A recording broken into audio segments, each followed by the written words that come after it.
Welcome into the best in true crime podcasting. This is True Crime Tuesday. I'm Tim Dennis. Very exciting show. I am so excited for today's show. You have no idea. This is probably the best book I have read, not only in 2022, but 2021, folks.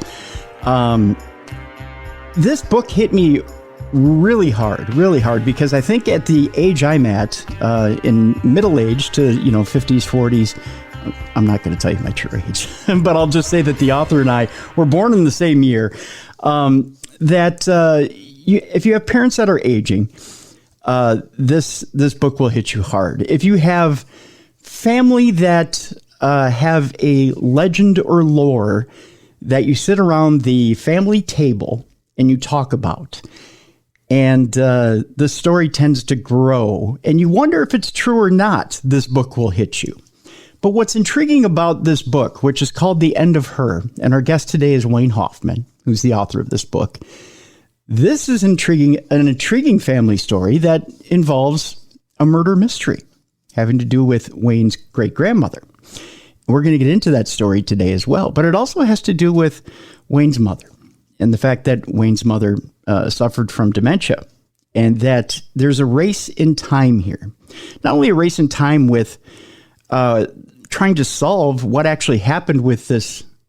I don't want to call it a fable, but it's a story that was passed down throughout the generations of what happened with Wayne's great-grandmother. And like I said, we'll get into that. But what happens with Wayne's mother with dementia? Because he wants to actually get down to the real story. And it starts with 3 words. And we're going to get down to what those 3 words actually were, because Wayne had heard this story over and over and over again around the Passover table, around the Seder, and he couldn't take it anymore. As a journalist, you just want to get down to the truth. And I'm going to bring in our guest right now, Wayne Hoffman. Wayne, thank you very much for joining us here on True Crime Tuesday. Thank you. I got to start off by telling you my own story, which happened yesterday at Easter, if I may indulge you for just a second. I was telling my own wonderful mother about your book and how much I was enjoying it. And my parents had their own senior moment right in front of me, and I didn't know if it was a Mandela effect moment or if I was experiencing a group senility moment. And I thought, oh my God, I got to tell this to Wayne. Not as severe as anything that you ever went through in the book with your mother, but for 50 plus years, I've been told by my parents, you were born at a hospital in Minneapolis. We brought you home to your great-grandfather's house in northeast Minneapolis. We didn't have much money. We lived with great-grandpa. We saved up enough money. We then moved out to a suburb of Minneapolis. And this is how this happened, right? We worked hard. Your dad, became a computer programmer, later a project manager. The old-fashioned American tale, right? Okay. I'm sitting there yesterday, and I don't know how this comes up. I couldn't tell you how this came up because it was so frustrating. But at this point, they both look at me and go, you weren't born in a hospital in Minneapolis. You were born in a hospital in the southwest suburbs. And I went, what? 51 years, Wayne. 51 years. And I go, no, that's impossible. I couldn't think of the name of the hospital for the life of me. Now, to my right is my beloved aunt and godmother. And across the room is my uncle, my godfather. My uncle, God love him, not one to get in the middle of things or get in the middle of conflict. Chooses not to jump into the arguments because he's like, I'm out of it, right? My godmother looks at the two of them and says, he wasn't born at Southdale. I've only been to Southdale Hospital once in my life, and it wasn't for his birth. Okay. So she's on my side. The two of them go on, Wayne, for an hour. Nope. I remember it like it was yesterday. Here's the OBGYN. He was there for you and your sister, who's 3 days shy of 2 years apart from me. You were both born at the same hospital. There's no way. He only practiced out of one hospital, right? Back and forth. Now I think, okay, I got to be having a Mandela effect moment, or the two of them, I'm getting ready to call the home on Monday morning, right? because I can't take care of him. My sister's had my youngest sister, God love her, Stephanie, who hosted Easter dinner yesterday, has had about enough, I think, of the both of them. And she's not going to take them into the house. That's because, she's got her own kids in her home. So I'm thinking, all right, this is it. I'm finding homes for both of them. I go to leave, my dad and my half brother, they take off. My mom takes off a little bit early because she's tired. I get to my van. Here's a text on my phone. I'm so sorry, honey. I forgot. You were born in Minneapolis. And here's a memory I remembered of a nurse that taught me how to nurse you because she said, otherwise you would have starved to death. Okay. Bang. There it is. An hour, Wayne. An hour of a senior moment between the two of them. Right. And it was a group thing. It wasn't, they're feeding off each other. And I went, oh my God, I got to tell this to Wayne. I in my own little selfish way, I relate to this book in that, my grandfather, and I think, in just my own, if I can take a little bit more of your time here, in my own way, this week I went for an injection in my eye. I've had some issues with my left eye with some vision issues, and I think I had mentioned it to you as well on email, along with our good friend Alan Warren. My uncle took me in, the same uncle that was sitting across the room from me, took me in for the injection. We were having lunch beforehand, and he had mentioned something about, we were talking about getting older. I said, I guess we all make that slippery slide, because I was telling him about the book. I'm telling you, I'm really excited about this book. That's great. And I was telling him, I guess we all make that slippery slide, as we get older. And he goes, oh, no, not me, kid. and literally all he's had is just 2 stents put in for his heart. Okay. He's 71 years old, and he looks like he could, he still golfs. He's active. He drives a Corvette. Okay. He pretty much, he's been retired for a little while now, and I think he's probably going to go into his 90s, maybe longer. He really takes really great care of himself. But I also saw my grandfather, my mother's father, slide into a form of dementia having to do with a heart surgery that went wrong with a pig valve.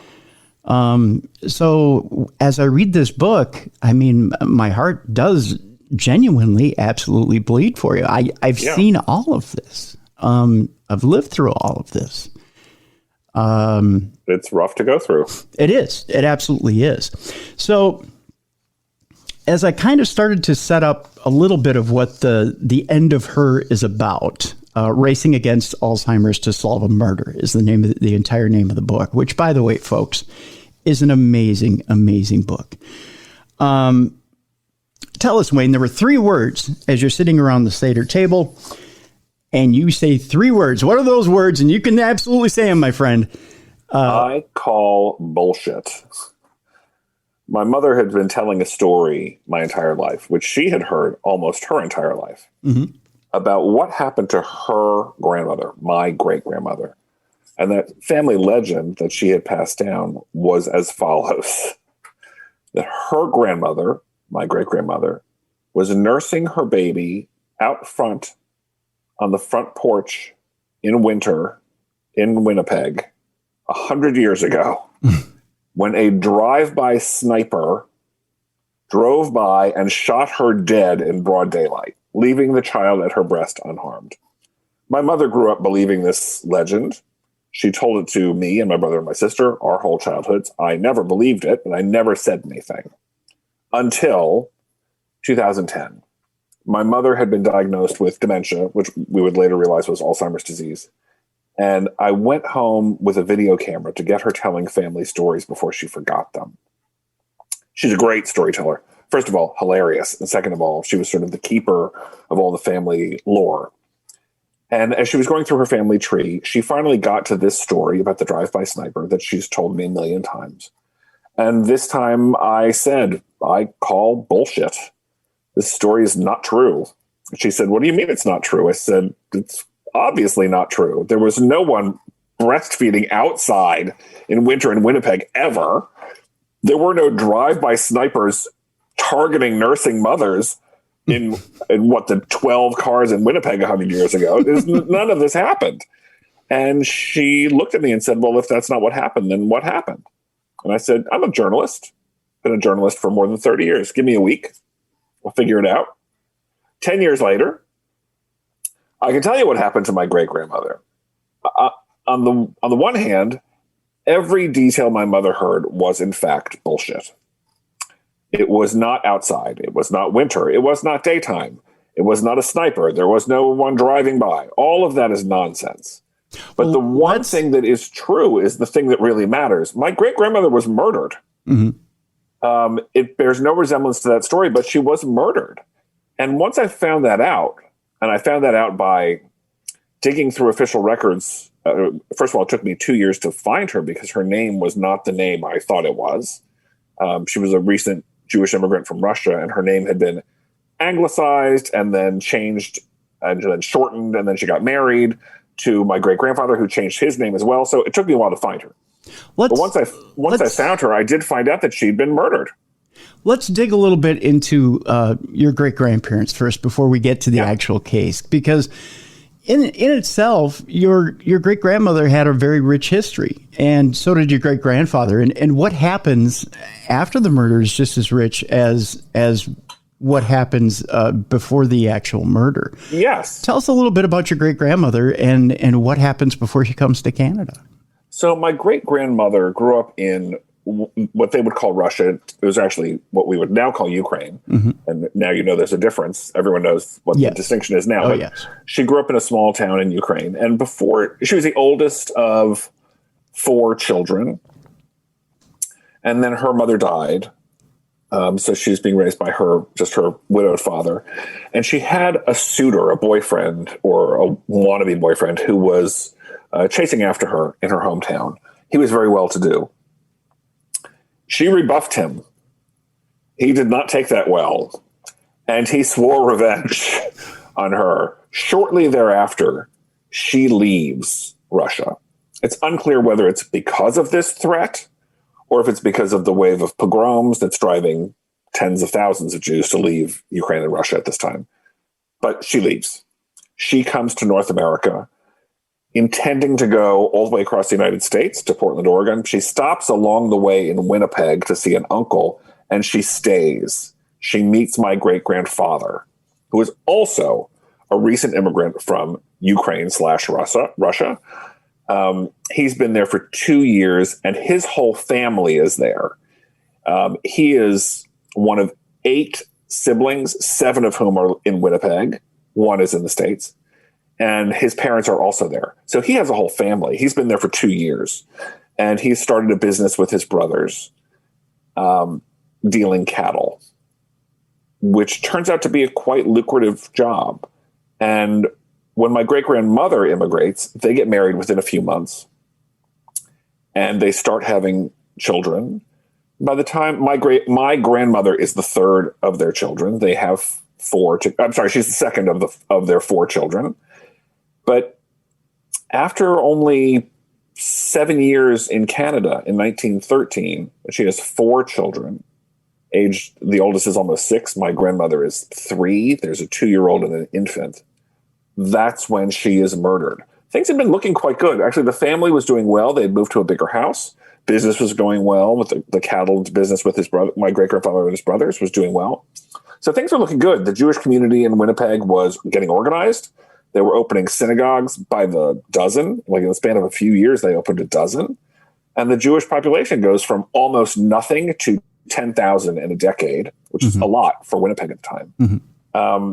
So things are really looking up until they came to a crashing halt. And she was killed. At this point, I want to change gears a little bit because, again, we're talking about your great-grandparents. One of the things that runs parallel in the book, which I find quite refreshing, which I find amazing. Again, the book is called "The End of Her: Racing Against Alzheimer's to Solve a Murder." And again, the links to this book are in the description of the show. We'll also have a link to Wayne's website because you are on tour currently with the book. that people can come out and meet you and get an autographed copy of the book as well. One of the most beautiful things about this book, Wayne, is, again, you're talking about challenging your mother, and I believe your auntie as well. My aunt, yes. Because she is as well believed the story of the assassination on the front porch. Yes. It's my mother's younger sister. So the two of them grew up together hearing the story and believing it. Right. One of the more beautiful stories in this is the relationship with your mother, which, you know, again, you graduated in 1987. I graduated in 1988. We're the same age, born in 1970. And the relationship with your mother, how it falls apart in high school and that coming of age, and then it comes together, because I'm very close with my mother too. And then almost beginning to lose her again, and doing everything you can to bring that back. Do you care to talk about that a little bit? Do you want to talk about that? Because that I think is almost more intriguing to me than the actual murder mystery. The murder mystery I understand, but it's trying to get her back through that murder mystery. But I find more your relationship and not just the relationship with your mother, but all relationships in this story are more intriguing. And I'd like the audience to know a little bit more about that. So I'm the youngest in my family, youngest of three. Mm-hmm. And I was always, as if you're the baby of the family, you will understand that I was always very close to my mother. Mm-hmm. The joke in the family is that I was the favorite, except it's not a joke. It's pretty much indisputable. Mm-hmm. I don't think my brother or sister will argue with that fact. In fact, they'd probably underline that fact that I was always the favorite. And my mother and I were very close when I was growing up. And we got along great. She's a hilarious person, a great storyteller. I became a writer and an editor largely because she taught me how to tell stories and how to get a good laugh. So she taught me a lot of things. And growing up, we were always tight. All my friends used to come hang out at my house because they preferred my mother to their mothers, which also was sometimes a low bar. But my mother was a favorite of a lot of people. And anyone who ever met her knew she was very funny and very good at telling stories. Mm-hmm. Our relationship hit a speed bump when I was finishing high school because I was coming out as a gay man. Mm-hmm. And this is in the 80s, which is a really rough time. Yeah. I mean, it's never a great time, but it was a particularly difficult time to come out as a gay man in 1987, 86, 87, 88. And so first we hit a rough patch where she knew something was up and I wasn't telling her. And then that rough patch continued where I did tell her and she had to get used to having a gay son, which, you know, in hindsight, all of this was relatively compact. It was a couple of years that were more challenging. At the time, it seemed like it was a very difficult time. Now, in retrospect, it seems like nothing. But after I came out, we got much closer and we would talk every day. And we didn't talk every day the way, you know, oh, you have to call your mother and tell her what you did and what you ate for breakfast because she's nagging you. I called my mother because I wanted to. She never made me call her. I called her every day when I woke up. I talked to my mom because I love talking to her. Mm-hmm. And you know, it's not like we were buddies. She was my mom. She was still very much my mom. Yeah. But I loved hearing from her, and I would visit her. She would visit me. We would travel around the world together. We sort of discovered in adulthood, I've always been an avid traveler, and my parents enjoy travel but hate planning.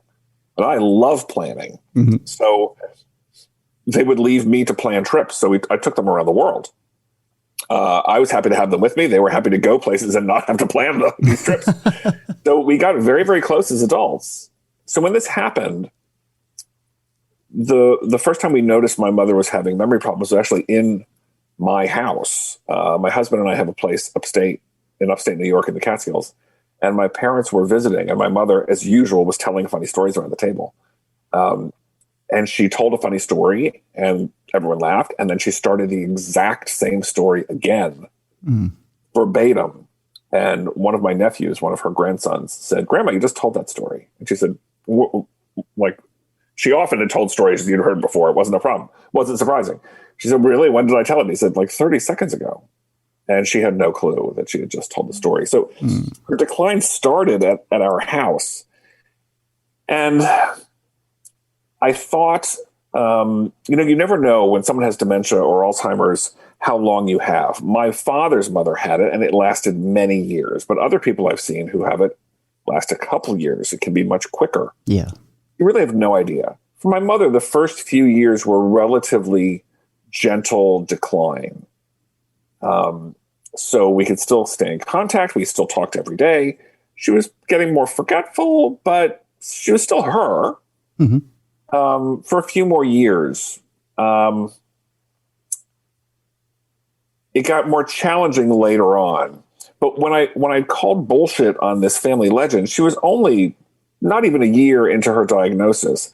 And I really just thought this would be a funny or interesting anecdote that I could clear up and find out the truth and tell her. It'd be a paragraph, we'd have a laugh, and it'd be done. And it would take me a week or two. The more I realized that this was a long process, that even getting started was a challenge because of the names. It took me a good almost 2 years to find the people I was looking for in records. During that time, her decline was progressing slowly. So at first, it was sort of a project that we were working on together. I was the one doing the research, but we were in it together. As it took longer and longer, it went from being something that we were in together to something I was doing, but she was curious about. Okay. And then it went beyond that to being something I was finding out more and more as I researched the crime. And eventually she became unable to retain new information. So she couldn't understand what I had found. All she could remember was the long ago legend she'd heard that was bullshit. Right. That stayed in her mind for years because long-term memory stays much longer. Right. So she remembered the drive-by sniper story that wasn't true, and she couldn't hold on to the truth that I'd found. Eventually, even that went, and she couldn't engage in the conversation at all. And then she didn't know who I was, and we stopped talking on the phone because she couldn't have a conversation, and that's already 5-6 years ago. And at that point, to be frank, I put down all this research into the murder. I had found out the basic facts. I had found several newspaper stories in English and Yiddish from Canadian newspapers about the crime. And I didn't know, I didn't have a possible suspect, really. I had some maybe guesses, but I didn't have any solid leads on who done it. I thought I had exhausted my sources, and my mother was beyond being part of this anyway. So I just kind of put it down for a couple of years. And I only came back to it, oddly enough, when my mother went into a home, which is about 5 years ago. We could no longer talk on the phone at all. And it's the first time I couldn't hear her voice. Even when she was pretty far gone, I could hear her voice. She could answer the phone. She could chat. She wasn't making sense necessarily, but I could hear her voice. Once she was in the home, I couldn't. And I found myself missing her voice. And I thought, I made this video back in 2010 that I've never watched again since I made it. Because it was too painful to watch her decline on film, on video. So I went back to watch it just so I could hear my mother's voice again. And watching it again after putting this case down for a couple of years, hearing her voice again sent me off. It made light bulbs go off in my head. Things I hadn't noticed in the video the first time around. Clues that would lead me to reopen my investigation and spend another couple of years on it, digging up new sources. Now it was no longer my mother's project. She couldn't participate at all.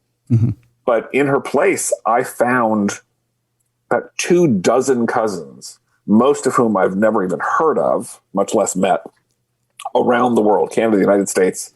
One is in Kenya.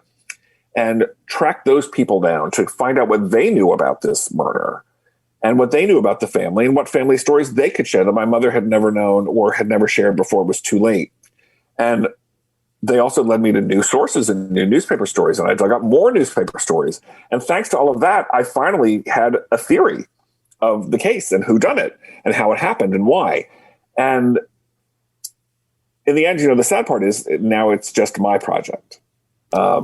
My mother is still with us, but she doesn't know who I am. She doesn't know any story. She doesn't really talk at this point.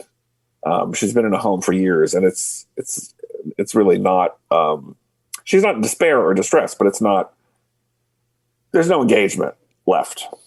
Which is incredibly sad. It's very, I mean, I saw her just a couple days ago when I went to visit for Passover, and there's no conversation to be had. If she were still herself, she would be thrilled to see that I have a book that's about her. Yeah. But she's beyond that. Let me ask you this, Wayne, because it was, there's a couple of things I want to address here. Let's start with the simpler of the two, and that would be in your mission. When you start to dig into the case, it feels to me like it's almost a way to keep your mother engaged. And you kind of stated that, but it's almost, to me, it feels as I'm reading like it becomes a desperate way to keep your mother engaged as you're losing her. And it's almost like that the end of her really signifies not only the end of your great grandmother, but the end of your mother. Exactly. It kind of hits you over the head. Yeah. But it's not only that, but you can feel the desperation in the pages. Like, if I just keep her engaged in this is the one thing. I mean, you state over and over in the book, you make these attempts to try to keep your mother engaged, and you can feel your mother slipping away. You feel the social, the social skills going away, and you make attempts to try and keep her engaged.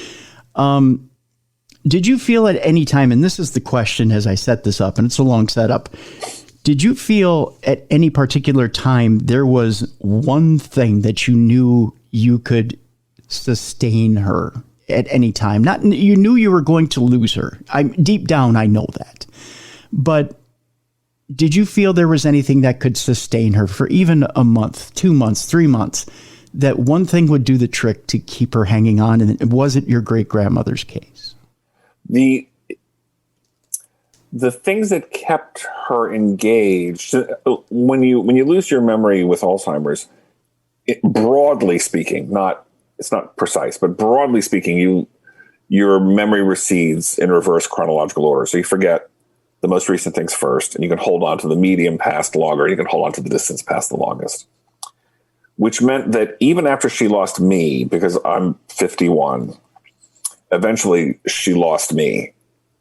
Which kind of a jarring moment. I wrote a piece in Huffington Post about that, sort of the moment I realized that I was gone, not her. I was gone. Mm-hmm. But even after that, she could still remember the childhood stories she had heard. So the drive-by sniper story is one she'd heard when she was 7 or 8 years old.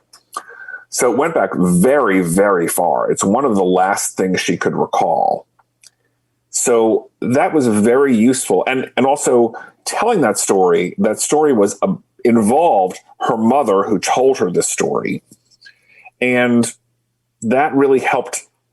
I could talk about her childhood. I wasn't alive during her childhood, obviously. Right, yeah. But I knew stories about her childhood and about her mother, and I could tell those stories back to her, the stories she had told me my whole life. And some of them are in the book, and this Drive-By Sniper is one of them. But there were other stories she had told me about growing up in Jersey City. They were very poor. They lived on one floor of a brownstone that her grandparents owned. They, got bits of coal off the coal truck to play hopscotch on the sidewalk because they couldn't afford toys. I mean, there are all these stories she had told me, and I can parrot them back to her. And those are some of the things she held on to the longest because they're the most distant memories. By this point, the things that she can hold on to, and there's almost nothing, but if there's anything she can hold on to now, it's not, there's nothing personal that she can recall. Nothing. Because I don't think she knows who she is or who anyone is. Music somehow is still in her brain because it's a different part of your brain. So when we visit, it's difficult to get her engaged with anything. It used to be, for a long time, I could bring photos from her childhood. Mm-hmm. And she, even if she didn't know who I was and why I had the photos, she recognized that they were, oh, that's my dad. Oh, that's the house I lived in. She would recognize those things. Now, if we can't get her engaged at all, my husband will start singing show tunes like from Oklahoma or Carousel, and that will trigger something in her. She will start humming or occasionally singing along. She doesn't really talk anymore, but she'll sing. It's interesting to see the way the mind works. But no, I did hold on to this for a long time because it was a way to hold on to her. First, it was like I was her proxy. I'm going to solve my mother's mystery. I'm going to solve it for her. And, we're in it together, and I'm the one leading the charge, doing the things she wishes she could do, but she never did. And after a while, it was sort of like, well, I guess it's just my project. But it did keep her engaged for quite a long time. It was when we would talk on the phone when she was still at home, but later on when she was still at home, when she was past asking, what did you do today? Or how was work? Because she forgot where I lived or what I did. And long after she was beyond, well, what she did today, because she forgot what she had just eaten for dinner, or if she saw a movie or saw a friend, she'd forgotten that immediately. She could hold on to old stories. So the old stories stayed around the longest. This one and others. That's what we held on to. There's some interesting stuff I want to get to in the second part of the program here. Let's take our break right here. When we come back, I want to address something that's in the book, and it has to do with your husband and his theory as to how and who done it. He was very convinced from the very beginning, so I want to address that when we come back. Again, folks, this is such an intriguing book and has so many layers to this book, and it really is not just a murder mystery, but a human interest story as well, and one that I think if you're not just middle-aged, but of any age, it really does hit you right in the heartstrings, and you really do have to get a copy of this book. Name of the book is The End of Her, Racing Against Alzheimer's to Solve a Murder. We have a link to it in the description of the show. Go ahead and click on that link. You can also check out where Wayne Hoffman is going to be by clicking the other link that's in the description of the show. And he is going to be on tour. You can meet him and get an autograph, say hi to him. And by all means, check out where he's going to be on tour. When we come back, we'll talk to Wayne about why his husband was so adamant as to who done it and why, and what was the theory behind why he thought a certain person was behind Sarah's murder. When we come back here on the best in true crime podcasting, this is True Crime Tuesday. Welcome back to the best in true crime podcasting. This is True Crime Tuesday. I'm Tim Dennis. My guest is author Wayne Hoffman, also journalist. The End of Her, Racing Against Alzheimer's to Solve a Murder is the name of the book, and a compelling book at that. Before the break, I was teasing that we were going to talk a little bit first about the fact that Wayne's husband had a very adamant whodunit, and he believed from the very beginning, Wayne, that who actually killed Sarah? He was positive that it was my great-grandfather who killed my great-grandmother. Really? Yes. Now, he didn't believe, well, especially once I started digging up the truth and the facts of the case. When my great-grandmother was murdered in Winnipeg in 1913, my great-grandfather was hundreds of miles away on business. Mm-hmm. He was a cattle dealer. And he had a ranch that he and his brothers worked on in a hamlet of 1,000 people called Kenora in Saskatchewan. He was there, had been there for already a week. And I know he was there because that's where they had to send a telegraph to have him come home. And he took the train home, which took like 11 hours. So he was nowhere near the crime scene when it happened. But even that didn't quite dissuade my husband because he said, well, okay, so he ordered a hit. He didn't pull the trigger, but he ordered the hit. It does seem like if you watch enough Law and Order or, any of those shows, yeah, the husband is the first suspect. In truth, I dug into that theory, at least in Canadian statistics, and for recent years, because that's what they have the statistics for. Yep. And that's not quite true. It's what people always think is true. But in fact, the most common murderer is someone who knows the victim but not well. So number 2 on the list is someone who is an intimate connection, so a family member, spouse, boyfriend. Okay. But number 1 is an acquaintance. What I like to say is someone who knows the victim well enough to hate her but not well enough to love her. So a neighbor, a customer at your store, someone you had an argument with in public. These, people who know who you are and know you well enough to have a grudge against you, but not well enough to care what happens to you. And then third, it's true. Random total strangers rarely murder people. It's just not how planning a murder works. It's not usually random. Occasionally, yes. Right. But so the husband is not really the number one suspect. But of course, he would be on the short list of suspects. Sure. Except he had a good alibi. And so when the police show up, because this is front page news across Canada. This is a massive case. It is the only unsolved murder in Winnipeg in 1913. It is the first case where the police and the local government offer a reward for information, which they then double and then double the double. It's unprecedented, the attention they pay. I have newspaper clippings from Toronto, Vancouver, Montreal, English, Yiddish newspapers, dozens of stories. There are hundreds of people on the street all day while the police are inside the day of the murder. Hundreds. And the police and the local journalists are interviewing hundreds of people. No one suggests, and they are asked repeatedly, no one suggests that there was a problem in the marriage in terms of infidelity, an affair. And these are gossipy neighbors. And they're gossipy neighbors who are willing to kind of talk shit about everyone. Mm-hmm. They bring up other shady things that may or may not be true, but no one suggests that the marriage is anything but good. And I tend to believe that's true because my great-grandfather remained a single father for another 2 years before he met someone else. And that's a long time, 100 years ago. Yeah. If he had a mistress, he could have married her immediately. Or 2 years is a long time to be a single dad in 1913. You know what? There's no suggestion from anyone who knew them that there was a problem. And believe me, these neighbors knew each other's business. They were not afraid to share their theories. You know what else hit me too, Wayne? I don't mean to interrupt you, but what else hit me as I was reading this book is the family in another area of Canada theory, which hit me as well, is in that time, at least here in the U.S., there were many men who, if he really wanted to, if he was traveling back and forth to Kenora that much, if he really wanted to have an affair out there and start a family out there, he could have been traveling back and forth. It would have been very, very simple. Yeah, yeah. I mean, this was my thinking. He had 4 young children. Mm-hmm. I mean, 4 children under the age of 6. Mm-hmm. If he had a mistress who wanted to stay his mistress, it was very easy. Yeah. Because he was going back and forth to this town hundreds of miles away where no one knew what he was doing. So that would have been easy. Yeah. If he had a mistress who wanted to become his new wife, that didn't happen. If he had a mistress who wanted to become his new wife and get rid of his kids, 100 years ago, putting your children in an orphanage, particularly in the Jewish community in Winnipeg, which, like I said, was just getting organized and just had a new children's home. It didn't carry the stigma it does today. I talked to historians in Winnipeg.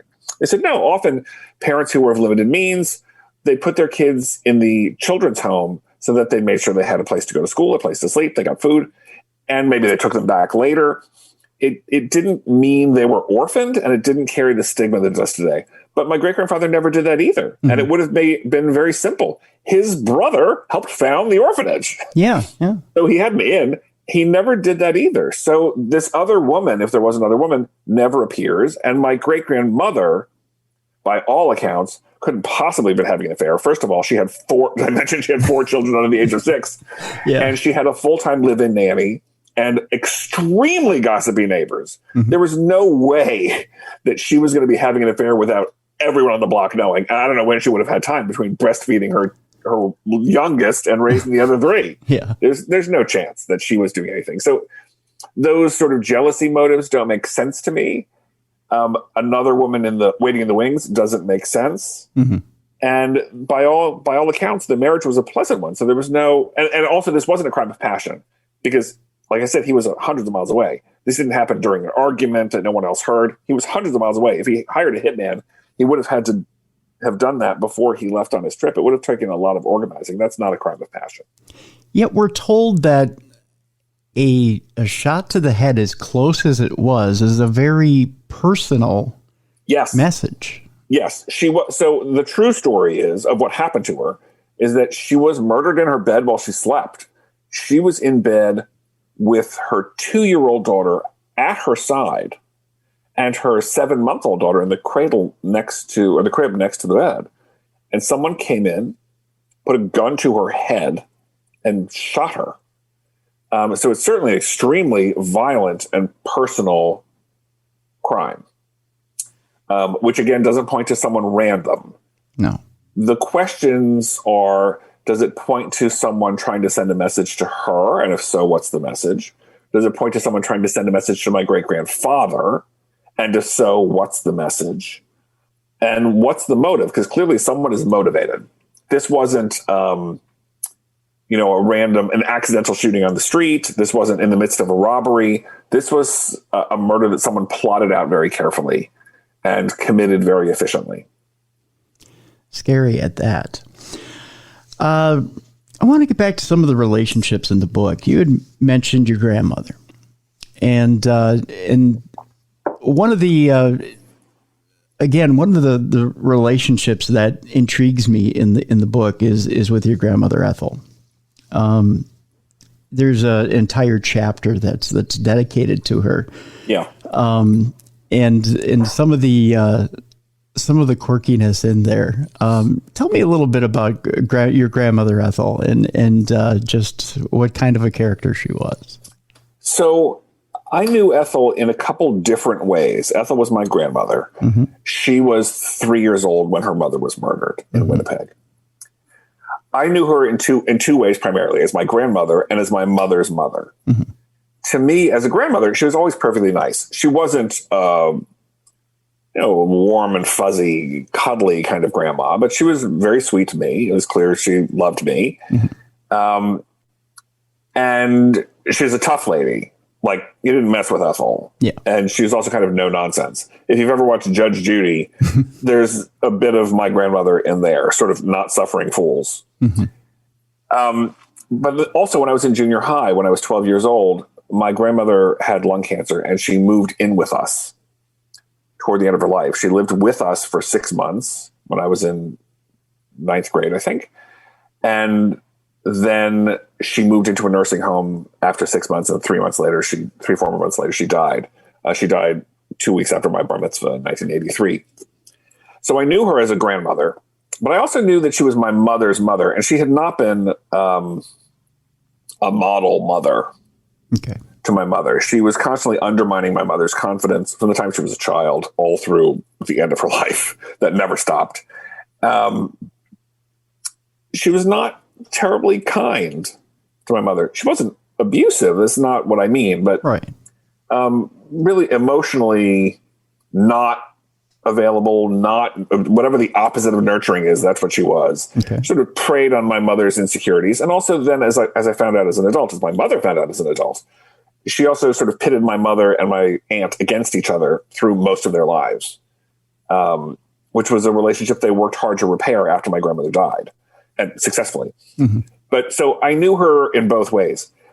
In researching the book, I found out a lot more about her background, and it helped me understand her a lot more, and also have more, not just understanding, but respect for what she had done. Mm-hmm. I knew she was a tough lady, but when my grandmother, she grew up in Winnipeg, mm-hmm.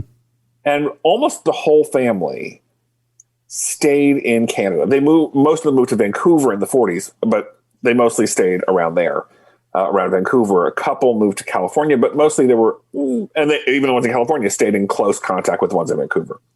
My grandmother up and left. When she was 19, she moved to New York on her own as a single teenage woman. Wow. They had no money. And in those days, moving to New York, it doesn't sound like moving from Canada to the States is a big deal, but it was. It is. I think by what I can tell, I think she saw her father maybe 3 more times in her life. Mm. She talked to her sisters on the phone, but I recall them visiting once. She didn't have money to fly to see her family. She flew to Vancouver, I think, 2 more times in her life.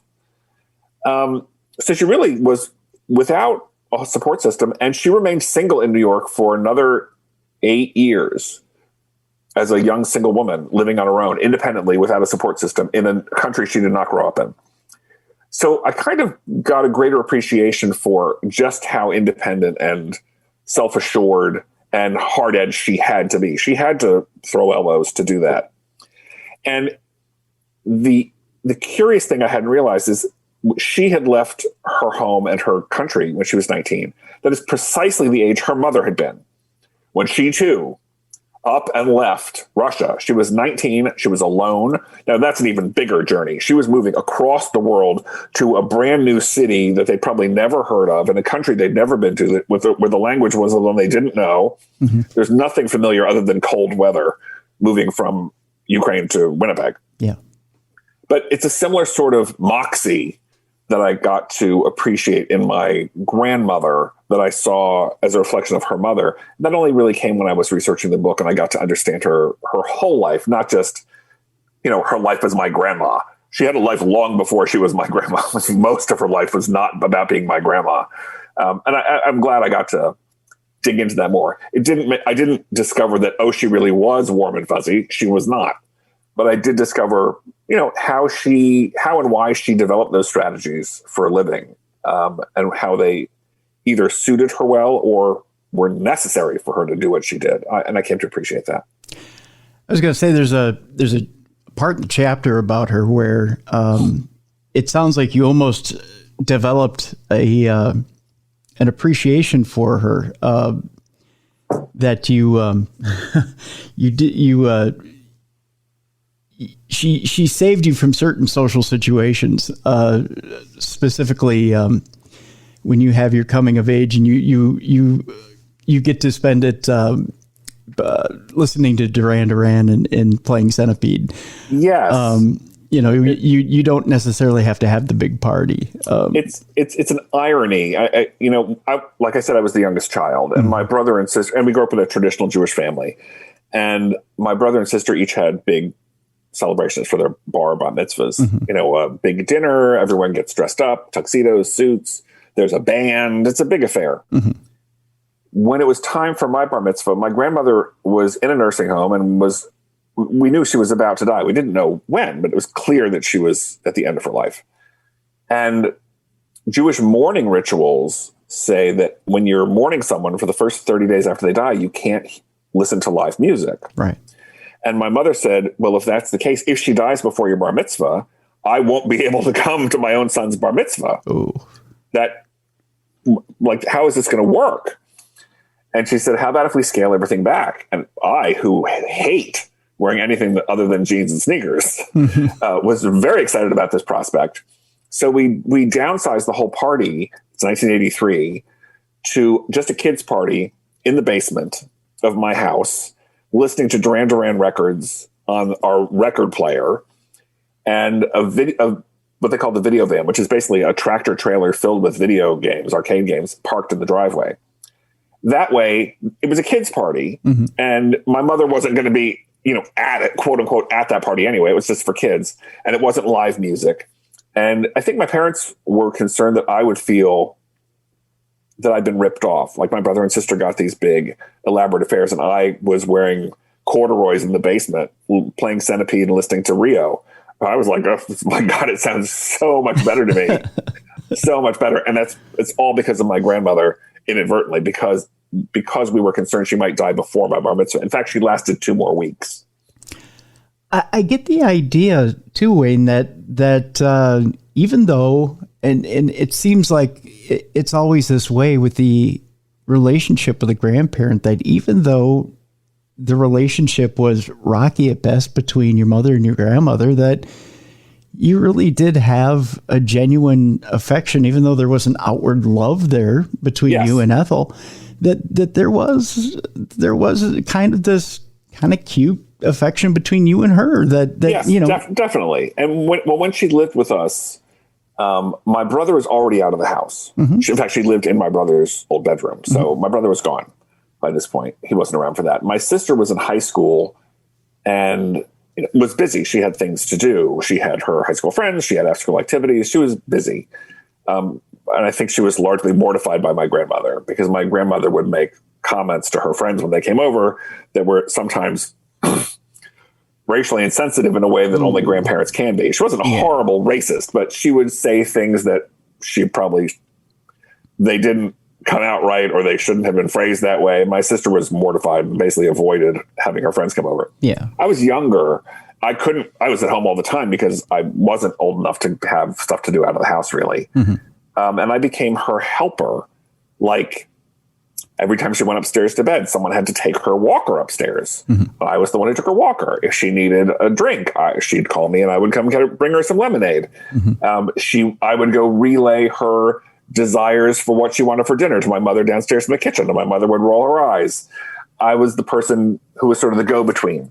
So yeah, I did get closer to her then and get a greater appreciation for her then. She really was a tough customer, but never to me. So, I can't speak ill of her as a grandmother. And as far as how she was as a mother, she and my mother had it out at some point.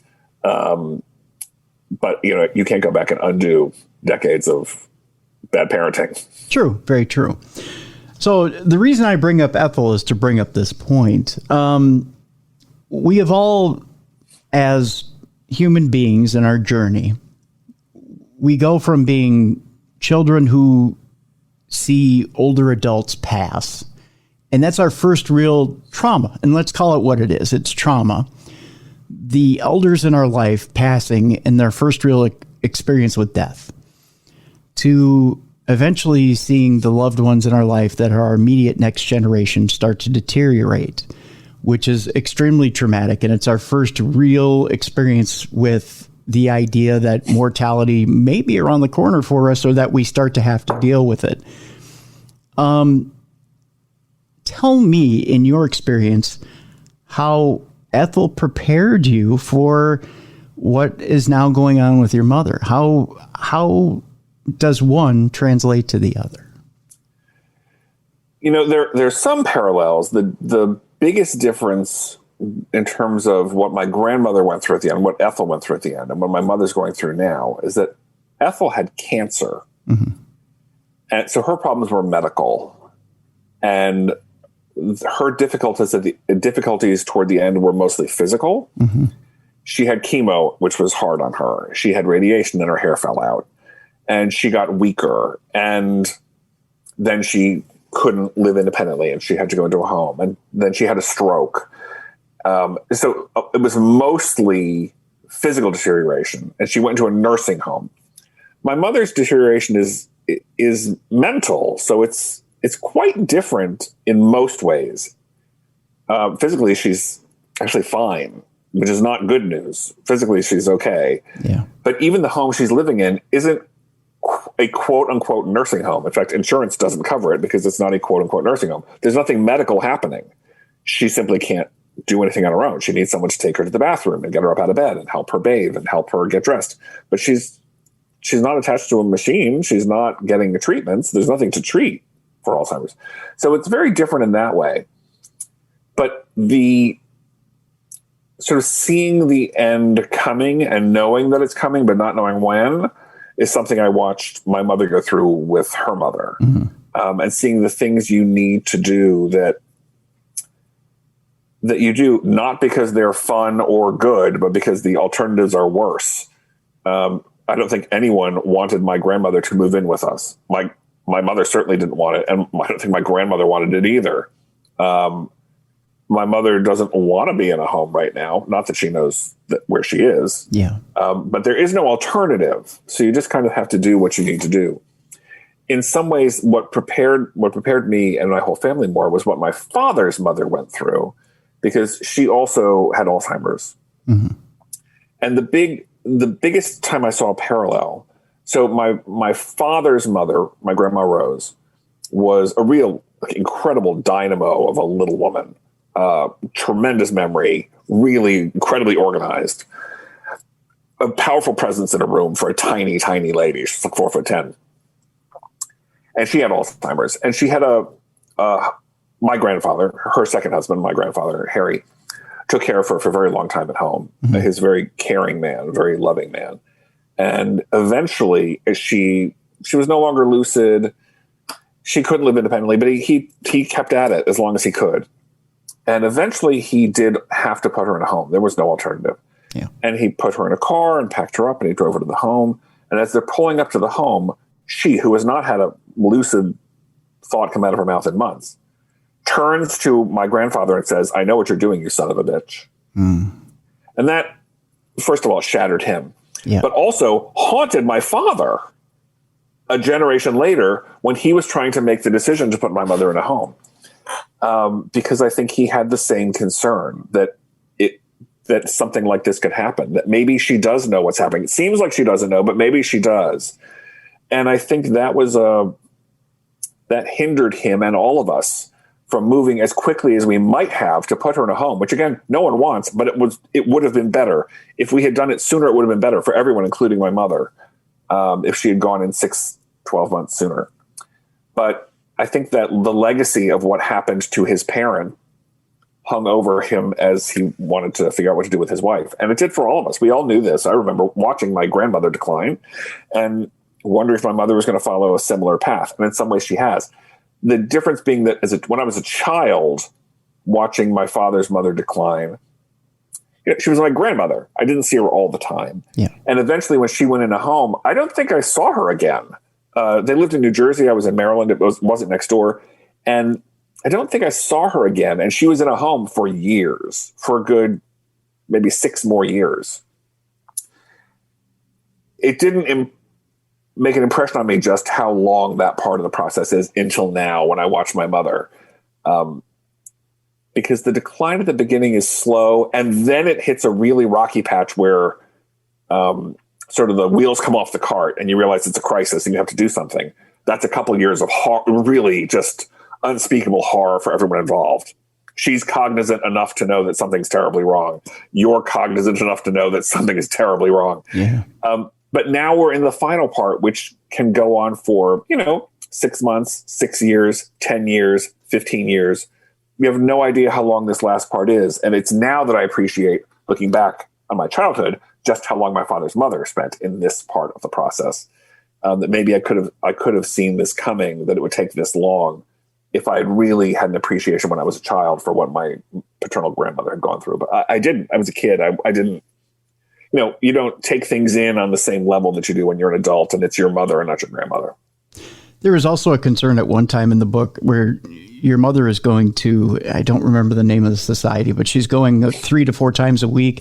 Yeah. At one time she's speaking and she's telling the people at the society that she has a worry about your father, that the feeling was mutual, that she had a worry that your father couldn't even find the butter in the refrigerator? Find the butter in the fridge. Yeah. Yeah. So, yeah, well, we kind of all had that worry about my father. So, the fact that part is touching, that even the person who's going through the disease is worried about what's going to happen when I'm in the throes of this and I can't. Yes. And that kind of, my parents had their own concerns about each other, and you could see it in my mother's reluctance to give up cooking long after she knew she was not competent. I don't mean like, oh, honey, you burned the roast. I mean like, oh, this is detergent, not salt. Right. I mean, serious things. Or, oh, you started a fire. That's not good. She really could not be in the kitchen, but she wouldn't give it up. And on the flip side, my father wouldn't give up when they would go travel with us. Mm-hmm. My mother had always been the one to pack. And my father felt like, I've taken so many things away from her. I don't want to, it's not like packing is a glorious chore, but it was hers. Yeah. And he said, I don't want to take away everything she does. She's going to pack. And so she packed. And they came to visit here in New York, and we were going to Montreal for a weekend. This was in the summer. Mm-hmm. And she came with 4 suitcases. And I said, we're going away for 2 days. What do you need 4 suitcases for? What's in the suitcases? The answer was all of my father's sweaters, like 24 sweaters, none of which we needed. It was 90 degrees out. And what was not in those suitcases? Oh, his clothes, his underwear, his T-shirts, his shoes, his bathing suit, like nothing he actually needed, his toiletries.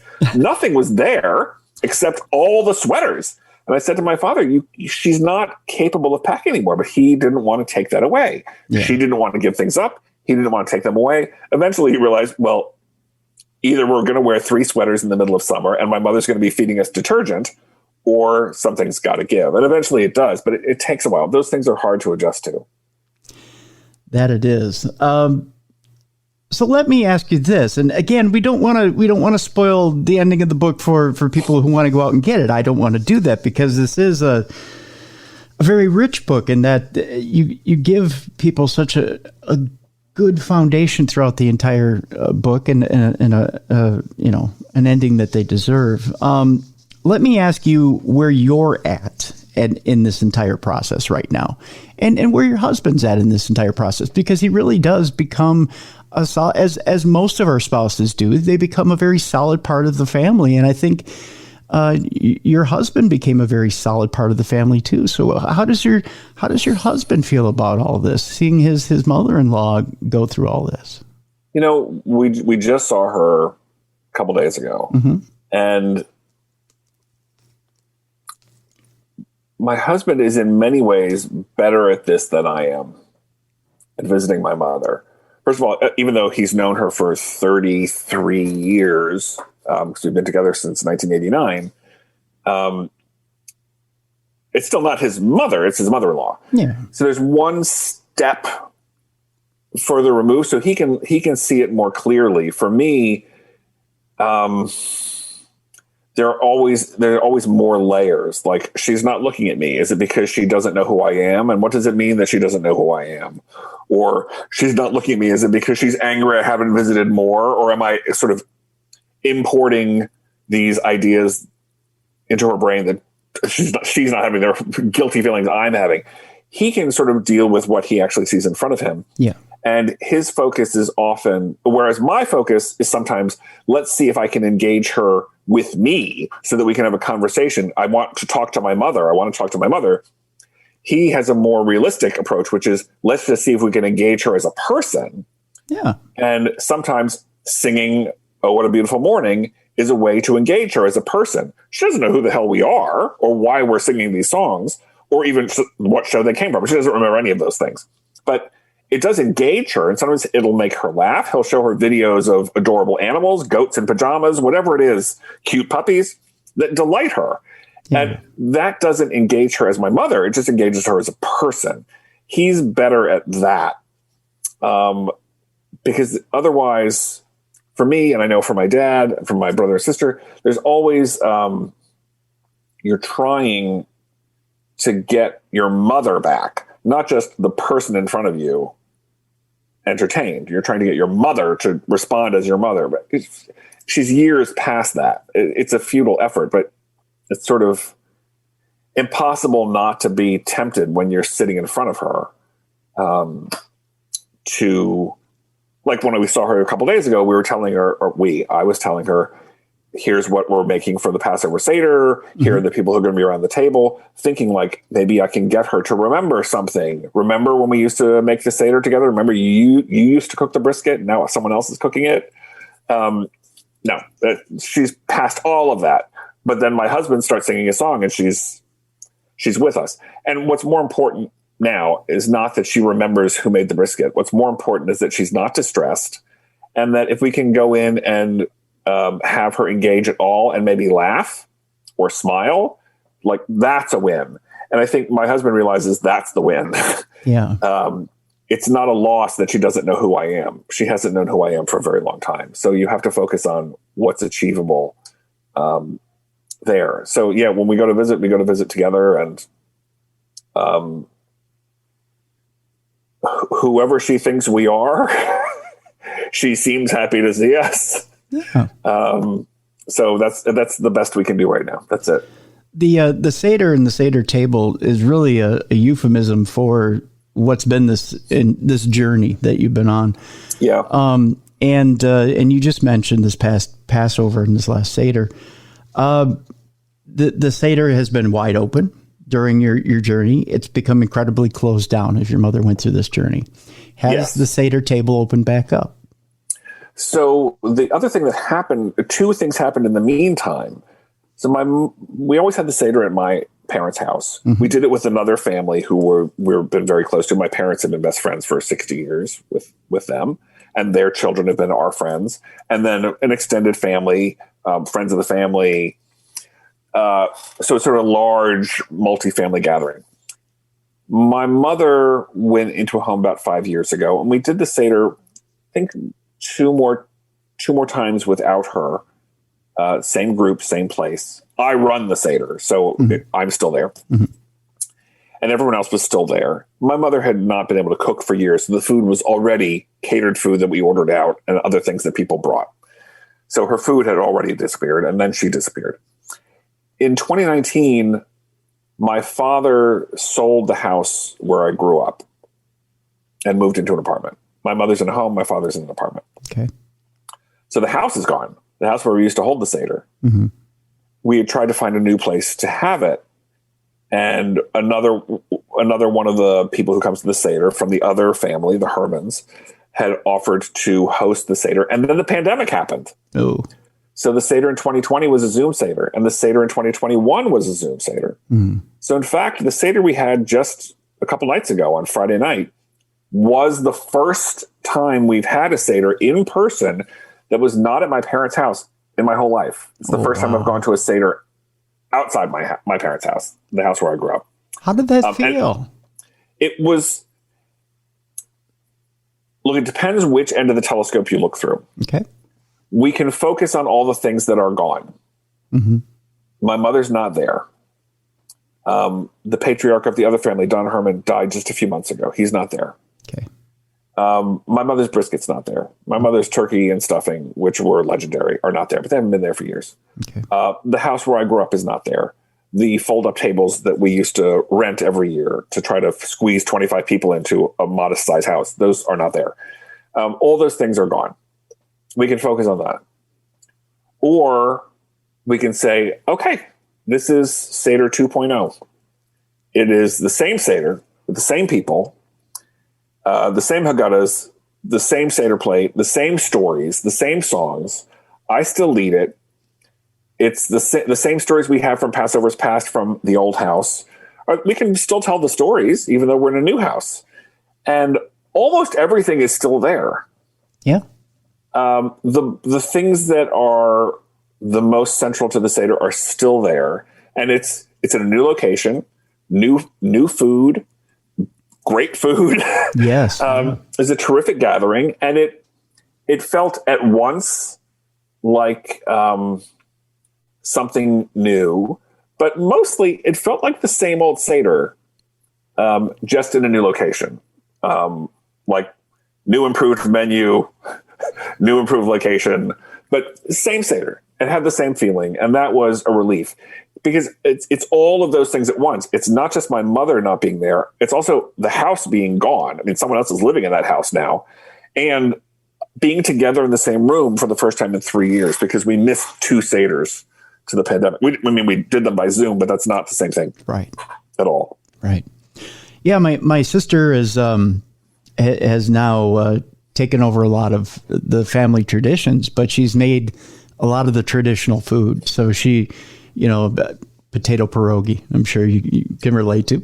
Absolutely. So there's a potato pierogi, there's the Polish sausage sauerkraut. There's a lot of the Polish. It's a lot of good stuff. There's a lot of good stuff there, but she's taken a lot of the old world recipes and prepared it for Easter. So there's, the idea is to keep the tradition alive.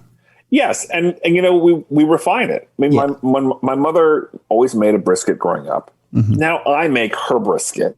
There you go. And now the new host family, they make their own brisket. And each of those is slightly different. And yet they're all essentially the same. Mm-hmm. And we all of us made turkey. It's slightly different each time, but it's the same idea. And the side dishes are different. And the Passover cakes and desserts are different, but it's all the same. They're all related. Yes. They all seem familiar, even as they are slightly tweaked. Right. And the idea is just to keep the memories alive. And I think that's exactly what we strive to do. Keep the memories alive. Yes. Absolutely. Wayne, it's been an absolute pleasure. You have no idea, my friend. And this book is amazing, folks. I encourage you to click on the link that's in the description here. The book is called The End of Her, Racing Against Alzheimer's to Solve a Murder. We're not spoiling anything about the end of this book, folks. I encourage you to read this book. You would never say a true crime novel or book would be enjoyable from beginning to end. But this is one of my favorites, Wayne. I thoroughly enjoyed the book from beginning to end. Wayne's on tour as well. There's a link for that. You can go out and meet Wayne in person. I thoroughly enjoyed my time with you, Wayne. I really did. Thank you. Me too. I appreciate it. All right, it's a time where if you're listening to the free version of the show, we must bid you adieu. But if you don't want to leave us right now, you don't necessarily have to. What you can do is you can go to Stitcher.com, click on the subscribe button under Stitcher Premium. That will get you to listen to Dumb Crime, Stupid Criminals. That'll get you to listen to the ad-free version of Darkness Radio. And that'll get you to listen to hundreds of podcasts ad-free and expand your audio horizons more than you could possibly ever imagine. And the best thing is you can do it for just $5 a month. Do it right now. Go to Stitcher.com, click on that premium button, subscribe to Stitcher Premium for just $5 a month. You'll get Dumb Crime, Stupid Criminals as far as True Crime Tuesday. You'll get an ad-free Darkness Radio. And of course, you'll get hundreds of podcasts ad-free and expand those audio horizons. Go ahead and do it today.